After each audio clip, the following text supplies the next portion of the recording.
Alright, what's going on? So what I got here is a real thick ribeye. And what I'm going to do is actually cut it into 2 ribeyes and then marinate it.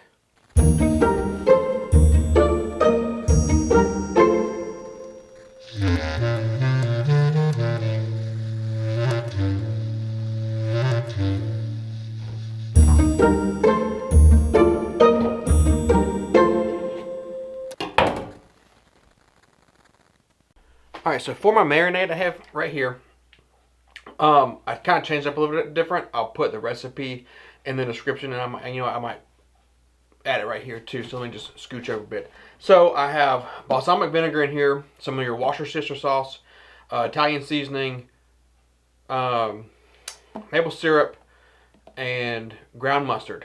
And then I think it calls for soy sauce, but I think there's enough soy in the Worcestershire sauce. So I didn't add the soy sauce. Oh, and olive oil. And I'm not going to put the steaks in here. I'm actually going to use my Avid Armor chamber sealer to seal the steaks up with the marinade. That way I can make sure all that marinade gets real tight up against the meat and makes it nice and tender and allows it to really soak in.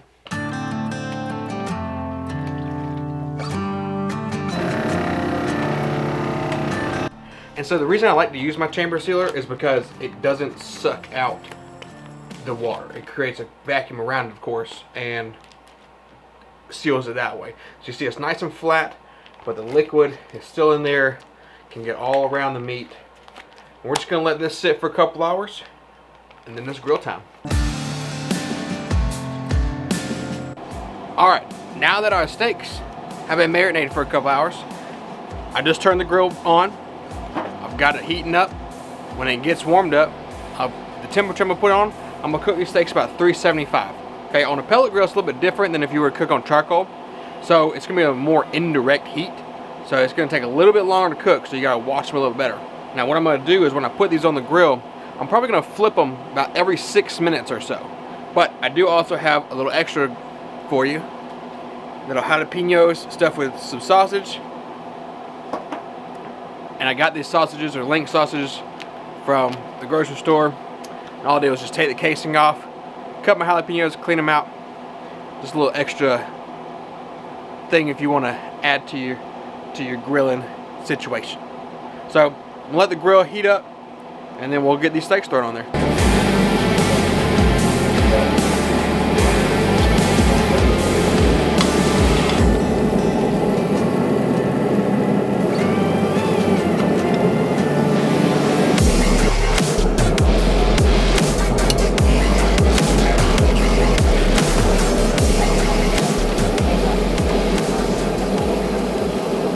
Alright, so I do use a thermometer on my steaks, and the reason is I like to pull mine about 135, 140 because I like mine medium. My wife likes hers a little bit more, not I'm gonna say well done, but just more like a medium well.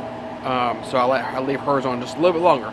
So I always check my steaks so that when mine gets to the right temperature, I pull it off first, and then I let it rest, and then I'll let her go a little bit longer, pull hers off, and let it rest. Now, I did take some jalapenos and some sausage off already, so we're gonna go ahead and just give it a little nibble.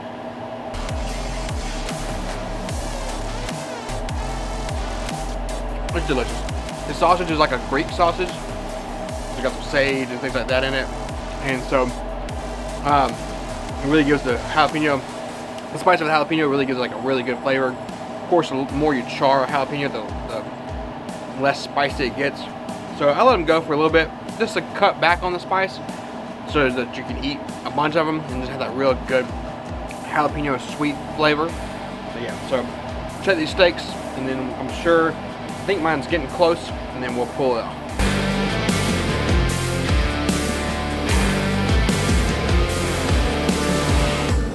Well, it actually looks like everything was pretty much ready to come off. My wife's steak was a little bit thinner, so I got cooked a little bit further. So the temperature of mine is about 132. Hers was about 147. And so they'll continue to cook as they cool off now. And then I pull the sausages off and the jalapenos. So once they cool, we'll cut it, taste it. I'm sure it's gonna be delicious.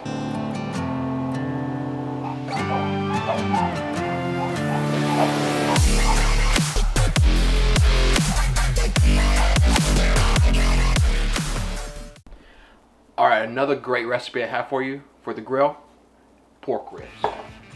Boom. Now, a lot of people will take this inside layer off. I don't, and that's just me. So if you want to, pull that layer off, and then all I'm gonna do is season these with salt and pepper to begin with.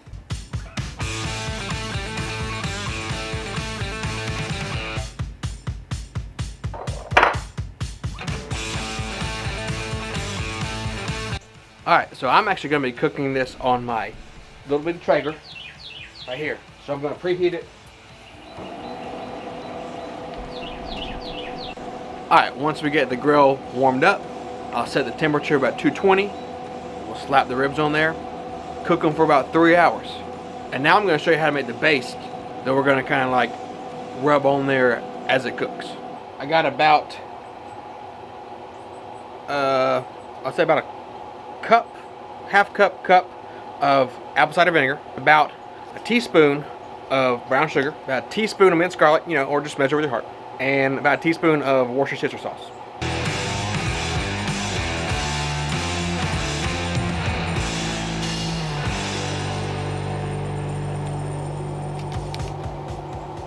So I do like to use a plastic little brush because it's not going to hold as much of the liquid on there, so the liquid will last longer, and it's not going to just make the meat super wet. You know, I still want the bark and stuff and the smoke flavor to really get into it, and so this is really just to kind of keep it just that tiny bit of moist. A lot of people make stuff like this and they'll use it in a spray bottle, but with the garlic, the minced garlic, it makes it hard to, you know, mist it like that. So this is how I use it. When it comes to basting your meat, you're going to want to baste it. You want it to cook on the grill for about an hour before you do your first baste, and then about every 30 minutes or so until you take it off. In about 3 hours we'll take it off, and then the next step happens.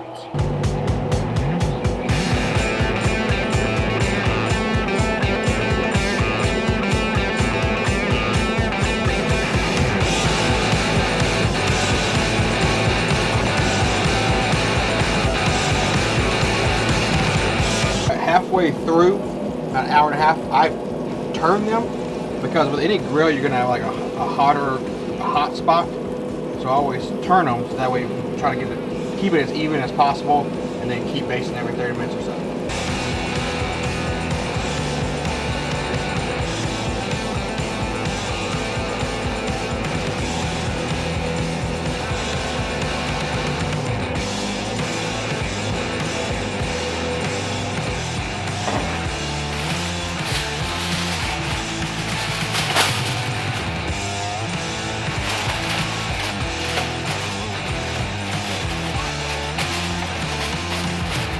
Alright, 3 hours are up. I'm about to take them off the grill, and I'm going to put them in tin foil and wrap them.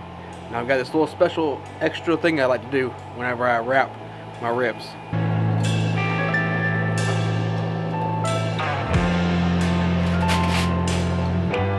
Just a little bit of added happiness.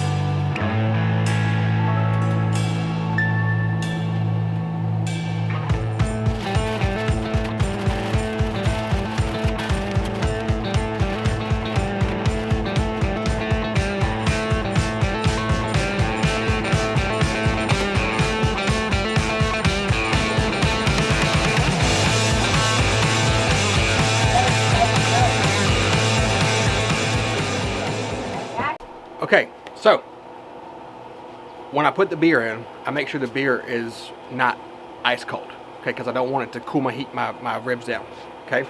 So I wrap them and I roll the tinfoil on the top.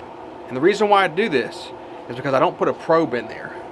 And I need to be able to open the top, check my meat temperature, and then close it back up, keep it on there. I'm not going to check it often. I'm going to let it cook for about another hour. I turn the heat up to about 250, let it cook for about another hour, let the temperature of the meat and the ribs get to about 202 degrees. So closer to the end of that hour is when I'll open it up, check the temperature, close it back up.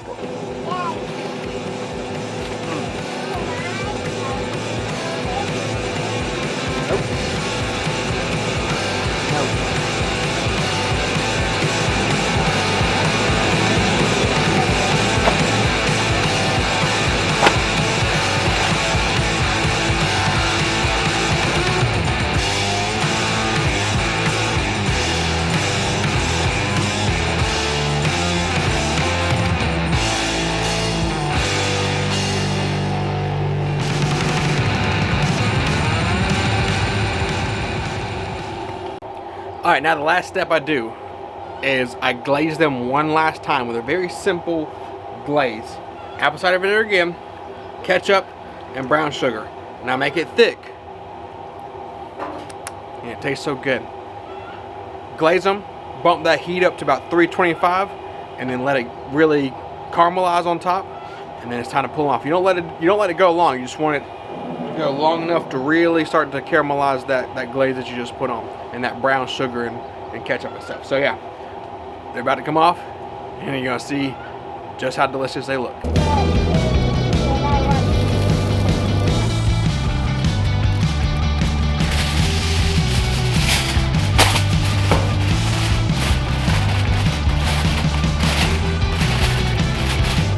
And now we're gonna let them rest. About 15 minutes or so. I cover them, that way the heat kind of still circulates and things. They look delicious. I know you just saw it. Can't wait to have a bite.